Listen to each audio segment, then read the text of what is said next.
Nah, itu tadi adalah video-video pengenalan sekaligus promosi yang ada di Rumah Sakit Permata Keluarga Karawang. Semoga informatif sekali ya, biar teman-teman, ibu-ibu, bapak-bapak, dan para dokter sekalian bolehlah ke sini, walaupun Boleh sudah kesini, dokter, boleh boleh berobat juga kesini. ya. Iya, tidak mendoakan biar sakit, tapi jika sesuatu terjadi, jangan ragu Betul. untuk dibawa ke Rumah Sakit Mm, Permata Keluarga. Kita sampai ke acara Karawang. inti nih Kaula.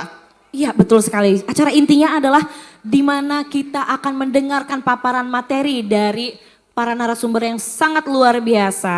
Iya, kami ucapkan juga selamat datang kepada Dr. Haji Irpin yang sudah datang dan Ya. hadir di tengah-tengah kita.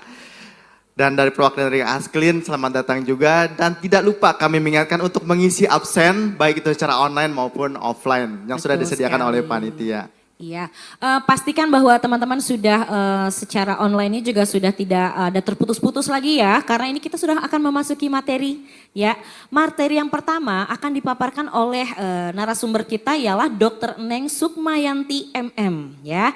Eh, yang nantinya moderatornya adalah Dr. Gigi Clara Mirsabella Mars ya. Untuk Dokter Neng dan Dokter Clara sudah siap? Oke, jika sudah siap kita persilahkan untuk naik ke atas panggung untuk pembahasan materinya. Kepada Silakan. beliau kami persilahkan. Oke, selamat pagi Sobat Permata, salam sejahtera untuk kita semua, para dokter, bidan, tenaga kesehatan, serta seluruh peserta yang sudah bergabung baik secara offline maupun online. Kami ucapkan selamat datang pada acara seminar kolaborasi dokter dan bidan dalam peningkatan kesehatan ibu dan anak. Perkenalkan sebelumnya saya Dr. Gigi Clara Mirsabella, pada hari ini akan menjadi moderator pada seminar yang akan dibawakan oleh Dr. Neng ya dok sebagai perwakilan dari Dinas Kesehatan Kabupaten Karawang dengan judul Kebijakan dan Strategi dalam Penurunan AKB, Angka Kematian Bayi dan AKI, Angka Kematian Ibu. Sebelumnya izinkan saya membacakan CV singkat dari beliau. Beliau adalah Dr. Neng Sukmayanti MM, merupakan lulusan dari Fakultas Kedokteran Universitas Trisakti dan juga S2 Magister Manajemen dari Universitas Singapura Bangsa Karawang, dok ya. Kemudian beliau juga mempunyai banyak pengalaman pekerjaan, yaitu diantaranya ada dokter konsultan dari PT Jasara Harja, kemudian juga beliau pernah menjabat sebagai dokter PT Hens ABC, serta pengalaman pekerjaan lainnya, baik di rumah sakit maupun di klinik ya dok ya. Oke, kemudian juga untuk sekarang beliau menjabat sebagai ketua tim kelompok substansi kesehatan keluarga di Dinas Kesehatan Kabupaten Karawang. Oke dokter, mungkin kita bisa langsung untuk memulai materinya dok ya dok. Oke, baik untuk dokter kami persilakan. Terima kasih Dokter Clara sebagai moderator. Alhamdulillah hari ini saya ditugaskan untuk memberikan materi tentang strategi dan kebijakan penurunan AKI dan AKB di Kabupaten Karawang. Permohonan maaf Pak Kadin tidak bisa hadir di sini, mudah-mudahan penyampaian saya outputnya bisa tercapai nantinya. Memang untuk AKI AKB ini menjadikan masalah buat Kabupaten Karawang mungkin ya, karena masih selalu menjadi 3 besar, 5 besar, belum pernah keluar 10 besar gitu ya, itu seperti itu ya. Untuk visi misinya sendiri Kabupaten Karawang, slide berikutnya. Karawang ini kita punya visi misi menuju Karawang maju, berdaya saing, tinggi dan berkelanjutan. Nah dengan penjelasan misi ini tentunya ketika kita pengen maju menunjukkan aspirasi, mengembangkan potensi ya secara ekonomi maupun sosial Karawang sehingga menjadi lebih maju dari segi pembangunan dan kesejahteraan masyarakatnya. Tentunya pembangunan ini berhasil melihatnya kita SPM-nya atau lihat dari angka kematian ibu dan kematian bayi. Nah, kita juga ada visinya berdaya saing tinggi, yaitu inginnya kita supaya meningkatkan daya saing Karawang itu di tingkat regional, nasional maupun global, baik dalam hal investasi. Tentunya kita kan di Karawang ini bukan saja daerah pertanian, tapi kita juga ada industri maupun sumber daya yang lainnya ya. Ini keinginan menciptakan lingkungan yang mendukung pertumbuhan ekonomi yang kuat dan berkelanjutan. Yang terakhir adalah visi kita adalah berkelanjutan. Tentunya dengan komitmen jangka panjang untuk melindungi lingkungan, mempromosikan penggunaan sumber daya yang bertanggung jawab, memastikan bahwa pertumbuhan ekonomi tidak mengorbankan keseimbangan ekologis dan kualitas hidup masyarakat di Kabupaten Karawang. Slide berikutnya. Nah, ini kita karena berbicara dengan strategi, kita harus tahu ya data secara provinsi dulu deh, data angka kematian ibu dan kematian bayi di tingkat provinsi Jawa Barat. Nah, di tahun 2024 alhamdulillah memang Karawang ada peningkatan ya, tidak menjadi 5 besar tapi di posisi nomor 6 dengan kematiannya 42 kasus itu. Dan untuk kematian bayinya ada di posisi 8 ya, dengan kematian bayi hampir 200-an lebih itu. Ya, slide berikutnya. Nah, untuk tahun 2025 posisi Kabupaten Karawang untuk angka kematian ibunya ini naik lagi ya, menjadi di posisi nomor 4 se-Jawa Barat, yang tadinya nomor 6 sekarang menjadi nomor 4 lagi. Ini aja sampai bulan Oktober ya, kita masih posisi nomor 4, dan tadinya yang saya bikin slide ini di satu bulan yang lalu kematian ada 34, sekarang udah bertambah lagi ya, sekitar 36. Ini banyaknya kematian ibu ini akibat bukan komplikasi obstetrik,nya tapi non obstetrik,nya. Malah hari ini kita sudah hitung hampir ada 4 kasus dan nambah satu lagi 5 kasus dengan demam berdarah gitu. Ibu hamil demam berdarah akhirnya meninggal. Nah, ini insidentil sebetulnya ya, semoga tidak masuk kematian ibu gitu ya, harusnya pengennya. Karena ini Kabupaten Karawang ketika ada demam berdarahnya banyak ya, termasuk ibu hamil kena gitu ya. Ini sekitar ada 4 sampai 5 kasus. Kita biasanya mengaudit ya dengan tim kabupaten atau rumah sakit sendiri, biasanya mengaudit secara internal. Apakah ini nanti seperti apa tindak lanjutnya untuk masyarakat, rekomendasinya untuk nakes, untuk kebijakan dan lain-lainnya. Slide berikutnya. Untuk kematian bayi juga sama, posisi kita masih di nomor 8 ya, antara nomor 8 dan 9. Ini sama ya, banyak kasus bayi meninggal itu kena asfiksia, bayi berat badan lahir rendah itu mendominasi sepertinya. Ya, lanjut lagi. Nah, ini kalau kita lihat trennya ya, di tahun 2018 ya, 2019 kita nggak jauh dari posisi angkanya itu 40-an gitu ya. Ketika di tahun 2021 angka kematian ibu di Kabupaten Karawang meningkat menjadi ini nomor 1 kasusnya se-Indonesia. Karena hampir setengahnya kasus dari kematian ibu ini kena COVID itu ya. Dan turun lagi di 2022 menjadi 52, turun lagi di 2023 menjadi 49, dan di 2024 sekitar 42, dan saat ini di 2025 sampai bulan Oktober sekitar 35 sampai 36. Ini belum masuk semua, sama saya belum dimasukin, belum kita audit juga ya. Lanjut lagi. Nah, tentunya ketika kita membicarakan tentang strategi, kita akan mengacunya pada kebijakannya Kemenkes. Ya, di Kemenkes sendiri kita ada namanya transformasi kesehatan, ada 6 transformasi kesehatan, yaitu transformasi layanan primer, transformasi layanan rujukan, transformasi sistem ketahanan kesehatan, transformasi tentang pembiayaan kesehatan, yang keempat, yang kelima adalah transformasi SDM kesehatan, terakhir adalah transformasi teknologi kesehatan. Nah, ini strategi-strategi ini yang mengacu Kabupaten Karawang juga mengacunya ke Kemenkes, kita akan mengikuti apa instruksinya dari Kemenkes. Slide berikutnya.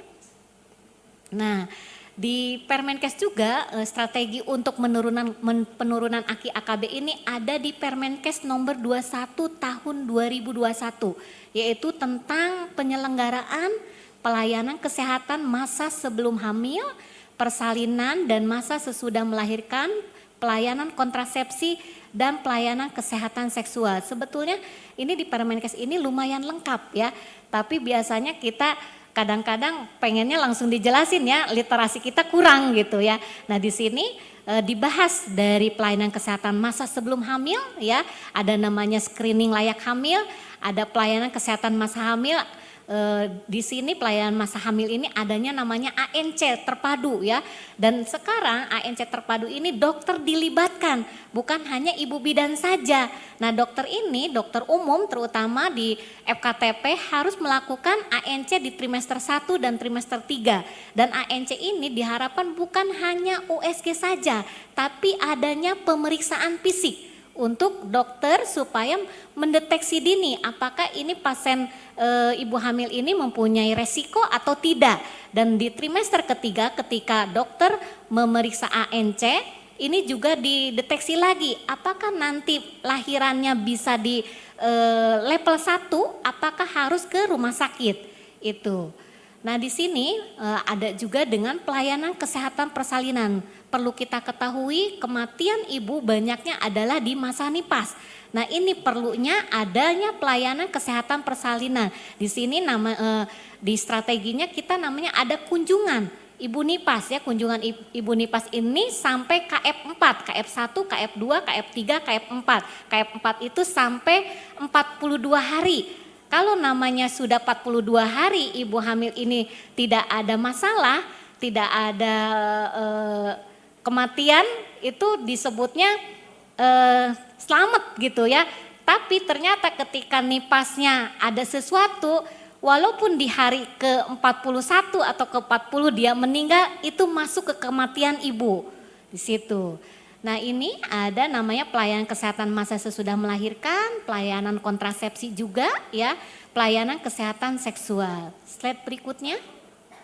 Nah ini tujuan untuk Permenkes ini adalah mengurangi angka kesakitan ya dan angka kematian ibu dan bayi baru lahir.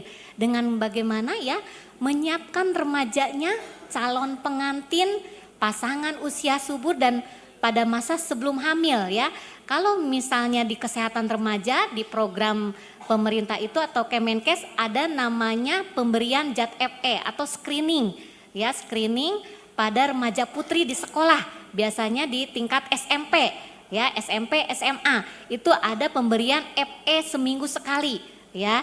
Ini dalam rangka untuk bagaimana mengurangi angka kematian ibu ya. Jadi dilihatnya dari hulunya gitu ya, langsung dari remajanya. Nah setelah itu ketika dia mau jadi calon pengantin, ada namanya pemeriksaan screening layak hamil. Nah itu juga sama dengan pasangan usia subur. Usia subur juga kita adanya pemeriksaan screening layak hamil. Ini dilakukan 3 bulan sebelum dia perencanaan kehamilannya. Kalau misalnya tidak layak hamil harus didampingi sampai layak hamil. Kalau misalnya dia punya penyakit diobati dulu, misalnya dengan TB, dengan DM didampingi, atau misalnya dengan penyakit yang benar-benar tidak bisa seperti kanker dan lain-lain, mungkin ya tidak harus hamil gitu ya, walaupun hamil itu hak, tapi lebih penting dia untuk lebih survive atau hidup gitu ya, pilihannya itu. Yang kedua adalah menjamin kesehatan ibu sehingga mampu melahirkan generasi yang sehat dan berkualitas. Ini ya tujuan dari Permenkes ini. Yang ketiga menjamin tercapainya kualitas hidup dan pemenuhan hak-hak reproduksi.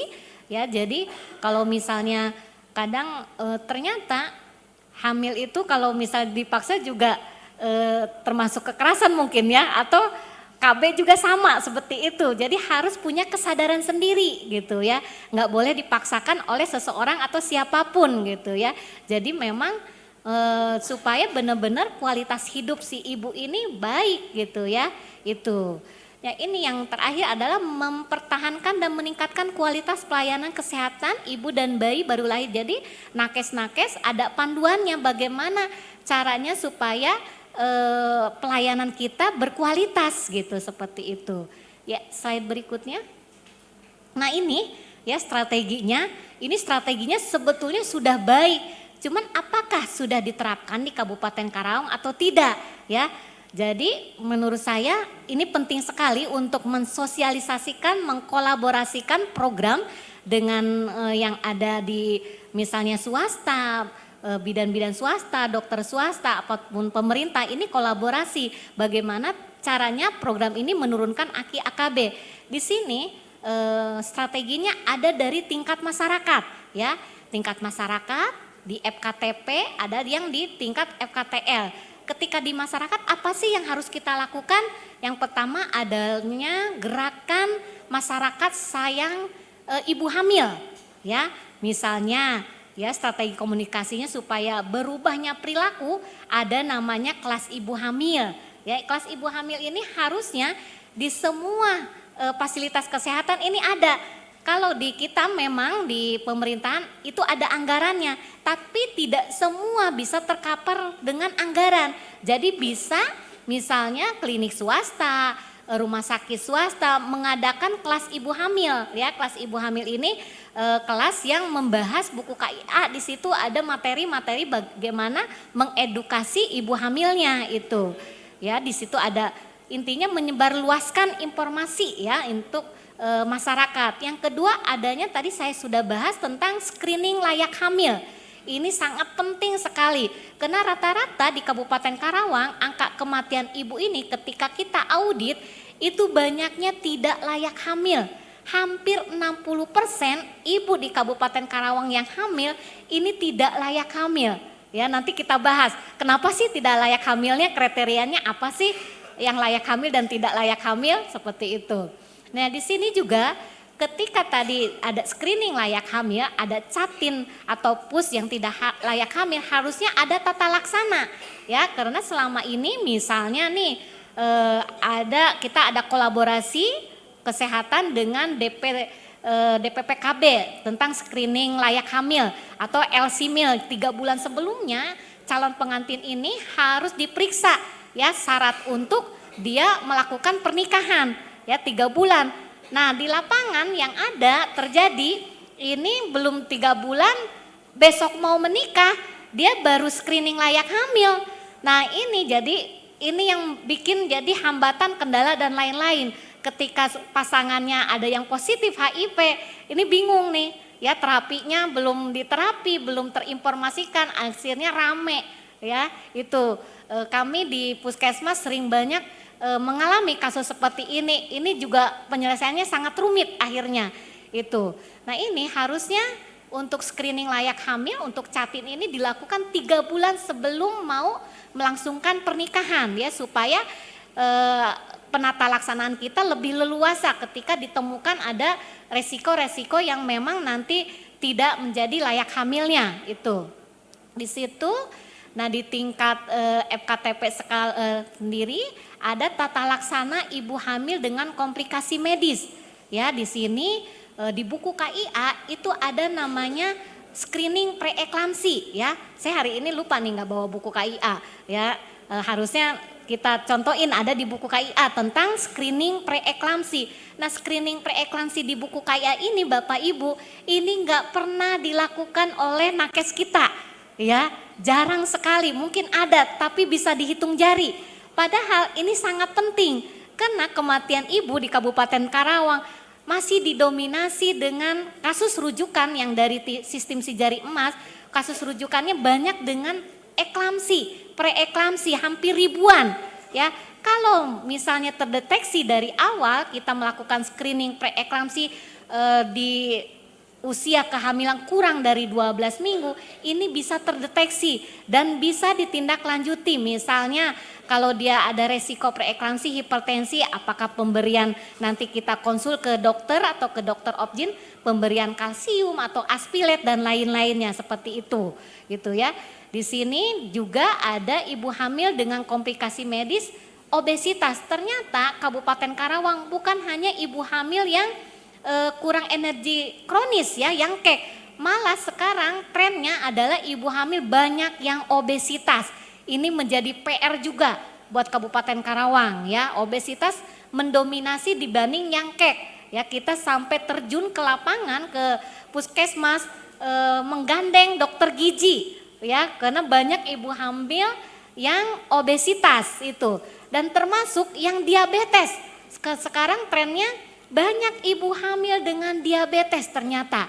Dan itu kita juga jadi PR lagi ya, kita gandeng dokter penyakit dalam untuk ke lapangan, ke puskesmas untuk men-screening yang diabetes mellitus ini ya. Sempat ada yang harus pakai insulin, ini ibu hamil gitu ya. Nah ini sangat kompleks banget sepertinya ya itu. Dan di sini di FKTP dilakukan supaya kematian bayinya menurun, ini namanya ada screening untuk bayi baru lahir ya. Kalau di program ada namanya pelayanan manajemen terpadu bayi muda, yaitu ada kunjungan misalnya ya ke paskes atau puskesmas, ada screening penyakit jantung bawaan ya, ada namanya SHK juga nih ya. Sekarang SHK sudah kolaborasi dengan BPJS. Ketika tidak dilakukan SHK, ini pemeriksaan SHK, ini tidak bisa diklaim untuk persalinannya. Makanya sekarang trennya SHK capaiannya alhamdulillah ya naik gitu, karena ada kolaborasi dengan klaiman BPJS. Ya alhamdulillah, dan rumah sakit paling terbanyak untuk pemeriksaan SHK dibanding di FKTP ya itu. Nah di sini juga di FKTP ada namanya PONED ya. Kita Kabupaten Karawang mempunyai 36 PONED dan alhamdulillah sudah terlatih semua PONEDnya ya itu. Tapi kita tidak ada pasiennya karena rata-rata banyak dengan komplikasi kita rujuk ke rumah sakit, nggak ada bisa di level 1. Karena memang kalau kita lihat datanya, kita analisa ibu hamil kita ya banyaknya memang tidak layak hamil, akhirnya ya otomatis kita rujuk ke rumah sakit karena bukan kompetensinya di level 1 atau di PONED itu ya. Banyak ya permasalahan, jadi strategi ini kita sudah terapkan sebetulnya di FKTP sendiri. Ini FKTL rumah sakit, kita pengen ada rumah sakit PONEK ya. Nah yang PONEK ini dari sekarang terdata rumah sakit ada 29 rumah sakit, RSUD-nya 3, berarti selebihnya rumah sakit swasta. Tapi yang terdata di kami yang PONEK baru 1 ya, baru rumah sakit RSUD Karawang. Dan mungkin yang kedua yang tipe B adalah rumah sakit Lira. Tapi untuk data-datanya, analisa datanya menjadi rumah sakit PONEK ini masih pada belum lengkap diisi di Simatneo. Akhirnya saya hanya bisa menyimpulkan mungkin ada 2, dan saya ingin mendorong rumah sakit yang ada di Kabupaten Karawang menjadi rumah sakit PONEK seperti itu ya gitu, supaya memang pelayanannya 24 jam dan tiap hari dokternya standby, bukan hanya on call. Ya ketika ada sitok langsung ada di situ timnya ya, anestesi dan lain-lainnya yang dibutuhkan rumah sakit PONEK gitu ya. Dan di FKTL juga kita ada namanya program bantu rujuk ya. Di sini kita di Kabupaten Karawang sistem bantu rujuknya adanya namanya si jari emas ya. Jangan sampai rumah sakit swasta yang baru tidak paham nih ya, ada namanya rujukan si jari emas. Rujukan itu si jari emas yang lokal, yang kabupaten khusus untuk merujuk maternal dan neonatal itu gitu ya. Jadi nanti dari FKTP, dari bidan swasta, dari klinik swasta untuk merujuk ibu hamil melalui call center si jari emas yang bertugas 24 jam, ada timnya, dia akan memilihkan rumah sakit mana yang sesuai kompetensinya. Dan ini kalau misalnya kasus-kasus tertentu kita akan rujuk yang sesuai kompetensinya, kecuali memang kasusnya tidak berat, masih bisa di misalnya rumah sakit yang sesuai keinginan si pasien itu. Jadi kami tidak mengarahkan. Tapi ketika yang kasus komplikasi sangat berat itu kita mengarahkan atau kita bantu rujuk juga misalnya ke luar kota ya, seperti RSHS seperti itu gitu. Ya slide berikutnya. Nah ini yang tadi saya ceritakan untuk masyarakat, ada namanya kelas ibu hamil. Semoga nanti di rumah sakit swasta juga bisa mengadakan kelas ibu hamil. Selain tadi saya lihat di Rumah Sakit Permata ada senam ibu hamil. Nah ini masuklah di senam ibu hamil, ada kelas ibu hamil juga. Di situ ada edukasi untuk ibu hamil, bagaimana dia tahu misalnya tanda bahaya kehamilan, terus bagaimana nanti cara perawatan bayinya, itu diinformasikan sebelum dia melahirkan, dan kontrasepsi apa saja nanti yang dia rencanakan gitu ya dari kelas ibu hamil ini gitu ya. Itu supaya merubah perilaku sikap ya, supaya memang dia paham betul. Karena selama ini di lapangan ibu hamil kita yang Kabupaten Karawang ini pengetahuannya kurang gitu ya. Ketika kita mau rujuk misalnya dengan eklamsi, dengan tensinya 200 menolak. Karena mereka tidak paham kalau ini kasusnya adalah emergensi. Sampai tanda tangan, kita rujuk mau ke rumah sakit nggak mau. Sampai babinsannya datang, kepolisian datang, semua bulurannya, palurannya termasuk bidan-bidan desa kami kadang sampai nangis karena takut nanti ada apa-apa disalahkan gitu ya.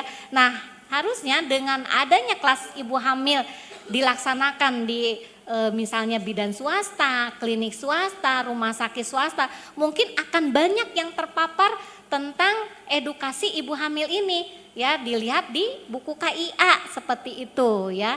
Ini kelas ibu hamil ini pelaksanaannya minimal 4 kali pertemuan ya biasanya, dan itu dilibatkan suaminya ya supaya suaminya tahu gitu ya, lebih care, atau keluarganya gitu ya. 1 kali pertemuan untuk ada di situ keluarganya yang mendampingi gitu ya. Slide berikutnya. Nah selain kelas ibu hamil, kita juga ada kelas ibu balita, hampir sama gitu ya. Kelas ibu balita juga ini yang diundang adalah ibu dan balitanya. Ada kriteria kelasnya, ada yang usia 0 sampai 1 tahun, ada 1 sampai 2 tahun, ada 2 sampai 5 tahun.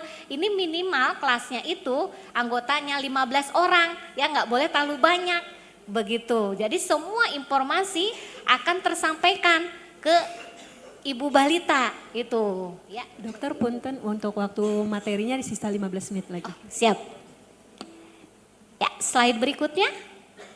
Nah, ini saya akan ulang kembali tentang tadi pelayanan kesehatan reproduksi ya, supaya memang pelayanan kesehatan reproduksi ini bukan hanya kita lihat di hilirnya, tapi langsung di hulunya, dari mahasiswa, dari calon pengantin, dari pasangan usia subur ya.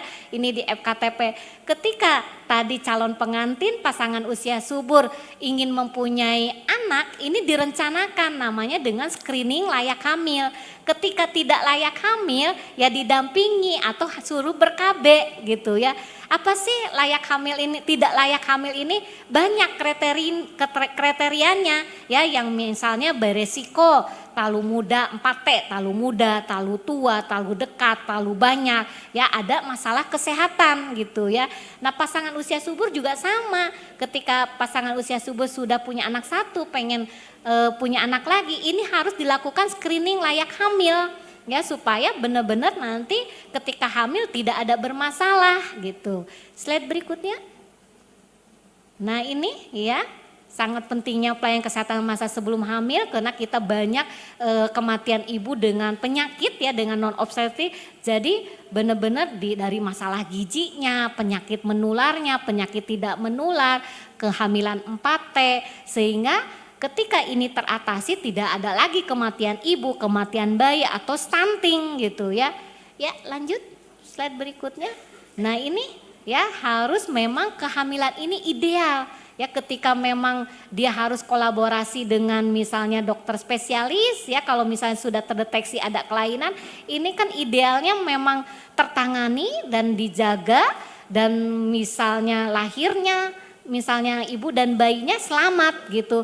Ketika kehamilannya tidak diinginkan, ini akan berpengaruh ke kondisi si ibunya ataupun bayinya itu ya. Seperti itu. Slide berikutnya. Nah ini ya, layak hamil tidak layak hamil. Kondisi ideal untuk hamil sehat apa sih? Ya dilihat dari umur. Umurnya jangan terlalu muda. Jadi idealnya umurnya ini adalah usia 20 sampai 35 tahun. Ya, kalau misalnya kurang dari 20 tahun ya tunda kehamilannya. Usia lebih dari 35 berarti jangan hamil lagi kalau udah punya anak, kecuali memang dia belum sama sekali punya anak ya, harus direncanakan, harus didampingi ya, dan jumlah anak juga harus diperhatikan gitu ya. Idealnya jangan lebih dari 3. Ternyata yang meninggal kita audit ini kehamilannya ada yang ke-6, ada yang ke-7, ada yang ke-8. Ini sudah tidak ideal gitu ya, seperti itu. Dan jarak kehamilannya jangan terlalu dekat dan nggak boleh terlalu jauh gitu ya. Status gizinya juga harus bagus, ideal, tidak kek atau tidak obesitas ya. Dan di riwayat kehamilan sebelumnya tidak ada masalah, harusnya tidak ada penyulit, tidak ada komplikasi ya. Dan kondisi kesehatan juga baik ya, tidak ada penyakit misalnya kanker, leukemia. Karena kita pernah banyak ibu hamil meninggal dengan kondisinya ya kanker ya, leukemia dan lain-lain gitu. Slide berikutnya. Nah ini yang saya tadi ceritakan bahwa ANC itu sekarang bukan hanya oleh bidan saja, dokter pun harus terlibat di situ ya, di trimester 1 dan trimester 3. Ya, ini harus wajib, bukan hanya USG saja, tapi ada pemeriksaan fisik dari kepala sampai kaki. Itu yang paling penting, bukan USG-nya. Ya, dulu pemeriksaan ANC 10T, sekarang menjadi 12T. Ya, nambahnya adalah pemeriksaan oleh dokter USG dan screening kejiwaan. Ya, karena ini penting sekali untuk ibu hamil. Ya, banyak ibu hamil kejiwaannya terganggu. Kami di Kabupaten Karawang ada 1 kasus kematian karena memang depresi. Ya, ini sangat penting sekali. Ya, lanjut. Nah, ini yang saya ceritakan yang tadinya 4 kali menjadi 6 kali. Ya, di sini kompetensi dokter umum hanya melihat USG-nya apakah janinnya intra atau ekstra. Ini kompetensi yang pemeriksaan USG dasar terbatas ya. Tidak semuanya kita diagnosa gitu ya. Hanya hidup atau tidak ya, pulsasi jantungnya, apakah plasentanya seperti apa, cairan amnionnya seperti apa, ya itu saja yang di puskesmas. Selebihnya ketika kita menemukan ada kejanggalan itu kita akan rujuk ke rumah sakit. Ya, lanjut lagi. Nah, untuk yang bayi kita ada namanya screening bayi. Tadi saya sudah bahas tentang SHK, tentang deteksi gangguan pendengaran, gangguan penglihatan, jantung ya. Ini juga dalam rangka menurunkan angka kematian bayi dan stunting. Lanjut lagi. Slide berikutnya, nah ini screening hipotiroid kongenital, kita sudah melakukan SHK ini di tahun 2019 sebetulnya, tapi signifikan naiknya SHK karena ada PMK nomor 3 tahun 2021, ini ada kolaborasi dengan Kleman BPJS. Lanjut lagi.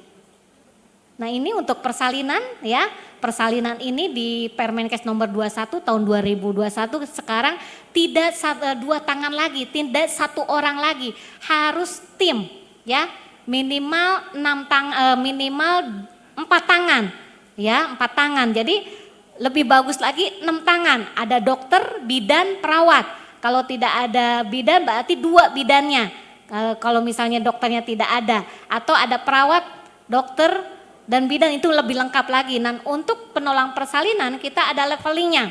Ya, level 1, level 2, level 3, level 4. Tentunya level 3 ini adalah rumah sakit. Level 1, level 2 bisa di FKTP dan level 2 adalah PONED ya, seperti itu. Dokter izin untuk waktunya 5 menit lagi. Terima Baik, kasih. lanjut. Nah ini ya, komplikasi kebidanan, semua kehamilan beresiko.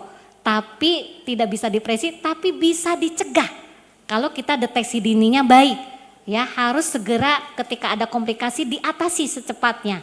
Itu makanya ada namanya rumah sakit mampu PONED, rumah sakit mampu PONEK. Itu. Ya lanjut lagi slide berikutnya. Nah ini konsep pelayanan kegawat daruratan maternal neonatal yang saya tadi ceritakan bahwa PONED itu harus terlatih, PONEK itu harus standby, dokternya pelayanannya 24 jam dalam 7 hari, di situ tidak ada namanya on call gitu ya, harus siap ketika ada emergensi. Lanjut lagi. Nah ini konsep PONED dan PONEK ya di sini memiliki fasilitas persalinan. Kalau Ponet ada dokternya, ada timnya. Kalau Ponet ternyata harus ada OKA 24 jam, ada layanan darahnya, ada sarprasnya pendukungnya. Ini untuk rumah sakit Ponet. Lanjut lagi. Nah ini signal fungsinya ya bisa dipelajari ketika rumah sakit ingin menjadi Ponek ya, ini harus mengetahui tentang signal fungsi pelayanan obstetri dan neonatal emergensi. Lanjut lagi.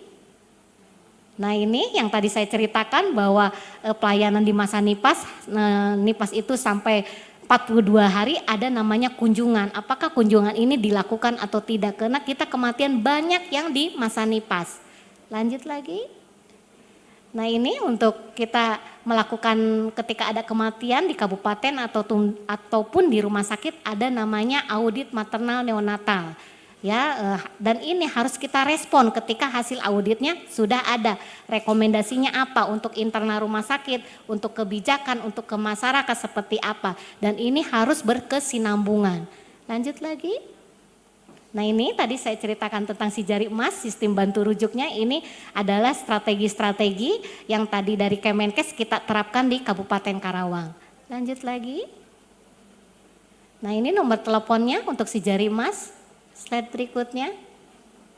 Nah ini tentang kita Kabupaten Karawang, inovasi-inovasi atau beda dengan Kabupaten Langin. Kita punya namanya Perbub nomor 18 tahun 2022 tentang penanganan ibu hamil bayi baru lahir dan KB pasca salin. Ini satu-satunya Perbub yang kolaborasi dengan DPPKB.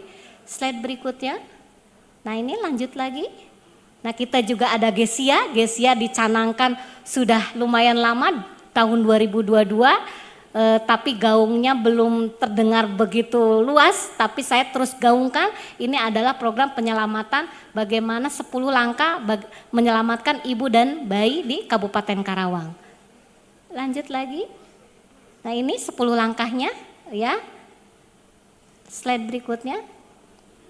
Nah ada namanya aplikasi Simobiresti, ibu-ibu hamil dengan resiko ini masuk ke aplikasi Simobiresti. Dan yang terakhir inovasi yang ada di Kabupaten Karawang adalah adanya buku pedoman panduan rujukan maternal neonatal berbasis kompetensi. Ini nanti insya Allah kita akan bagi semua rumah sakit dalam proses cetak. Mudah-mudahan dengan buku ini FKTP bisa merujuk ke rumah sakit sesuai diagnosa yang disesuaikan dengan BPJS. Itu mungkin yang bisa saya sampaikan strategi-strategi yang dari Kemenkes, dari Kabupaten Karawang kita terapkan. Mudah-mudahan memang outputnya strategi ini bisa menurunkan AKI, AKB ataupun stunting di Kabupaten Karawang. Terima kasih. Assalamualaikum warahmatullahi wabarakatuh. Waalaikumsalam warahmatullahi wabarakatuh. Terima kasih banyak untuk Dr. Neng atas pemaparan materinya. Mungkin kita bisa lanjut ke sesi tanya jawab. Jika dari Bapak Ibu sekalian ada yang ingin bertanya boleh mengangkat tangannya dan menyebutkan nama dan asal instansinya. Boleh, mungkin ada yang ingin bertanya? Baik, sebelumnya selamat pagi. Perkenalkan saya Komang Tripurningsi, asal instansi saya dari Rumah Sakit Permata Keluarga Karawang. Kebetulan saya profesinya sebagai bidan. Pemaparan di atas tadi ada penjelasan tentang si jari emas atau sistem rujukan ya Bu? Ya, Kak. Untuk pertanyaan saya, kami sering temui di lapangan ada bidan yang melakukan rujukan langsung ke rumah sakit tanpa melalui si jari emas. Entah karena darurat atau emang kendala jaringan. Dan pertanyaan saya, mungkin dokter bisa menjelaskan bagaimana prosedur yang ideal serta solusi untuk kasus yang seperti ini. Baik, cukup itu pertanyaan saya. Terima kasih. Baik, terima kasih banyak untuk Kak Komang. Mungkin dari Dr. Neng bisa langsung menjawab. Baik, terima kasih Dok. Terima kasih, pertanyaan sangat bagus. Memang fenomenanya sekarang banyak yang rujukan ini mungkin banyak yang belum tersosialisasi kembali tentang si jari emas. Ada yang rujukan memang sudah sesuai melalui prosedur si jari emas ya. Ada yang misalnya langsung ke rumah sakit. Biasanya kalau yang langsung ke rumah sakit itu kita anggap mungkin emergensi sekali. Dia tidak sempat gitu ya menelepon si jari emas gitu ya, atau biasanya yang emergensi sekalipun di jalan sambil menghubungi si jari emas, mereka biasanya melalui si jari emas gitu ya, nggak langsung gitu ya. Jadi memang itu kita PR-nya Kabupaten Karawang ada beberapa PMB atau Paskes tidak melalui jari emas, malah saya dapat info terakhir rumah sakit yang baru malah nggak paham tentang si jari emas, makanya PR kita ini harus disosialisasikan kembali. Jadi harus continue. Saya ingat sekali waktu Rumah Sakit Permata masih baru, saya kunjungan ke Rumah Sakit Permata. Tapi alhamdulillah di Rumah Sakit Permata ketika saya kunjungan ini sudah tersosialisasi tentang si jari emas. Ya, standby si layar komputernya dan lain-lain ya. Tapi ya dengan keluhan tadi yang langsung boleh diterima Ibu, tapi misalnya boleh diinformasikan ada namanya kita link untuk feedback rujukan maternal neonatal. Walaupun tidak melalui si jari emas, rumah sakit boleh menulis di situ. Ya nanti pulangnya juga ditulis juga supaya nanti dipantau lagi oleh FKTP ketika dia fase nipasnya itu. Nanti itu PR kita untuk sosialisasi kembali. Harusnya memang 100% nakes di Kabupaten Karawang merujuk maternal neonatal melalui si jari emas. Tapi kendalanya ternyata di lapangan ada yang tidak. Nah ini harus kita sosialisasikan kembali dan kita pengen tahu alasannya tidak dirujuk melalui si jari emas, apakah emergensi atau dia tidak ada kuota karena harus meluluhkan kuota itu ya. Itu saja mungkin ya jawabannya Ibu. Terima kasih. Baik, Dokter Neng, dari Kak Komang apakah sudah cukup? Cukup, baik. Jadi untuk yang belum merujuk melalui si jari emas itu ya Dok mungkin dianggapnya karena emergensi. Jadi langsung saja untuk dilakukan rujukan ke rumah sakit. Namun kalau misalkan memang sudah terlanjur dirujuk rumah sakit nanti bisa diisi datanya di linknya ya Dok ya. Betul seperti itu. Baik, mungkin ada pertanyaan selanjutnya. Jika memang ada pertanyaan selanjutnya boleh langsung angkat tangan saja. Oke, boleh Kak, silakan. Boleh silakan berdiri Kakak, maaf. Boleh yang tengah.